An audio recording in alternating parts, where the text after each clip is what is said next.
भरे को प्रसंग छोटा सा गाई तब लय लयदारी चर चुटकुला मिला जुला के दोनों ऐसे कि प्रसंग ना गइबो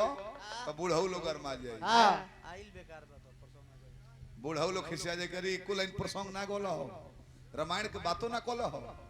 प्रसंग भी सुनाए तो कुछ नयापन रहुआ सब खातिर रही जी। ऐसे कि देखा था नहीं हम ब्यास लोग करो हां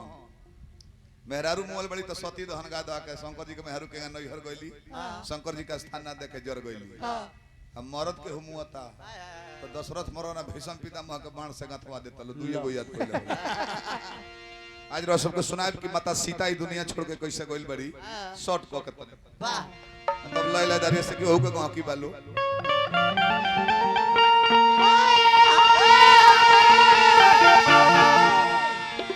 सुनी ना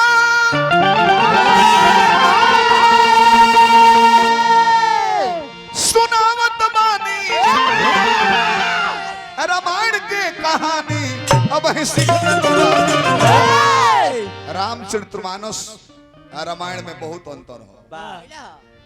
7 कांड लिख ले तुलसीदास जी श्री रामचरितमानस और दूध में पानी मिलने ज्वाला प्रसाद जी 8 कांड लिख देले वही में के 6 कथा हो मानस सतनी पर हट के बाद अध्यात्म रामायण आनंद रामायण के मिक्सिंग में वाह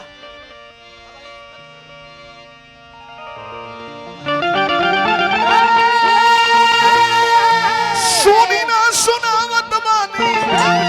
रामायण के कहानी अब है सिखत अनुबानी अब है सिखत अनुबानी बाकी पढ़ले बानी तो मने गावत बानी अब है सिखत बानी पढ़ले बानी तो मने गावत बानी अब है सिखत बानी असो में के घोड़ा जब कोइल बधराई बोले शत्रुघ्न जी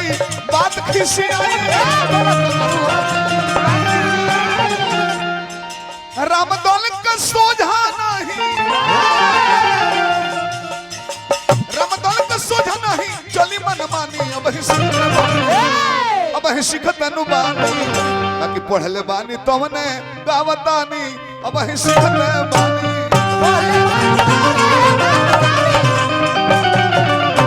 पढ़ले बानी तुमने गावतानी अब ही सिखत बानी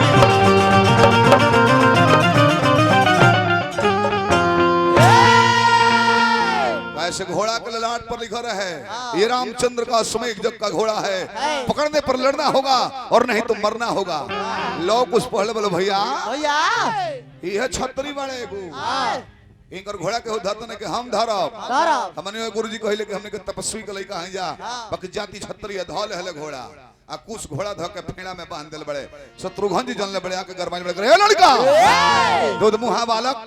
ये घोड़ा को पकड़ले के मतलब जने लीस पगलाइल बड़ा सा दोनों छोड़ दो सा ये रामचंद्र के घोड़ा हो ई शत्रु के हनन करे वाला शत्रुघ्न हमें क्योंकि हिम्मत नहीं के घोड़ा को ताके के तहनी के धले बड़ा सा एकर मतलब बुझता ना सा लड़ाई करे के पड़ी लोग वाले की तो हमने का मिठाई खाए खातिर धइले बनी जा लड़ाई करो शत्रुघ्न जी कहत कि बेटा उमर के अरे करो खयाल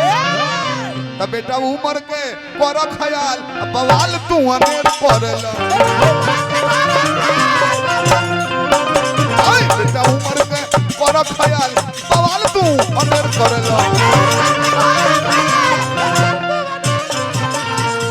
लागो रहो के मन मन हमार बात तहर कौन होवे जा मन मन हमार बात तहर कौन होवे जा काल गोले बड़ा भात देखिलो सेना के जमात काल गोले बड़ा भात देखिलो सेना के जमात तहर मुड़िया पर नाचत बकाल ए बबुआ तहर मुड़िया पर नाचत बकाल बवाल तू अनेर करला तहर मुड़िया पर नाचत बकाल बवाल तू अनेर करला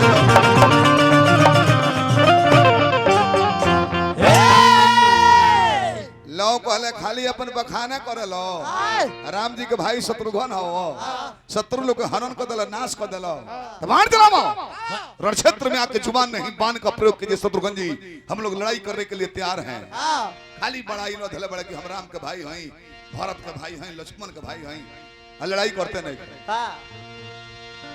झूठा हो के करत बाणो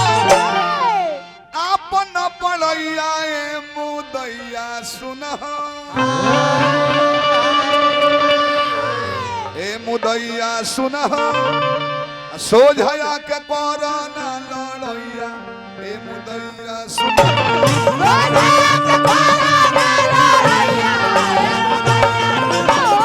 सोझया के कोरोना लड़ैया ए मुदैया सुनह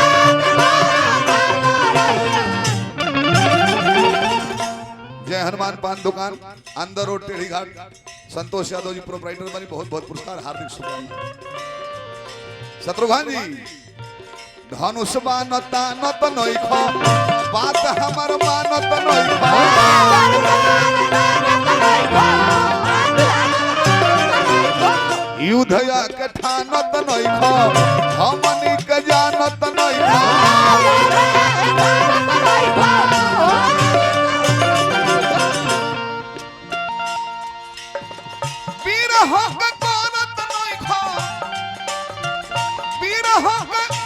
हमनी पर चढ़ैया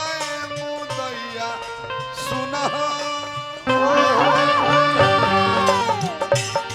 ए मुदैया सुनह सोझया के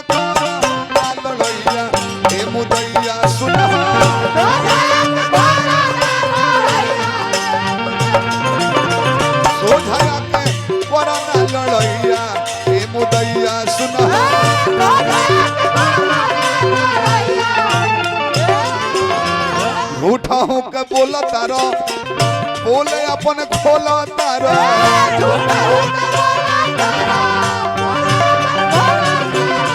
बैर भाव मोला तारो बोलला पर डोला तारो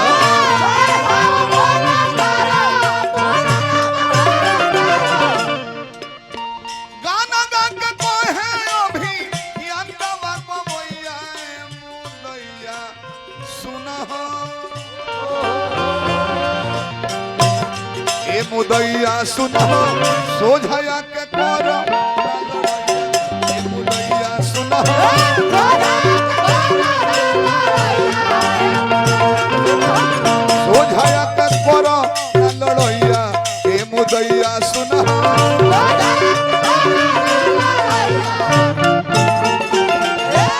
बाण चलावो शत्रुघ्न जी कहले ना मनबे तले बाण चलावो तानी किरण में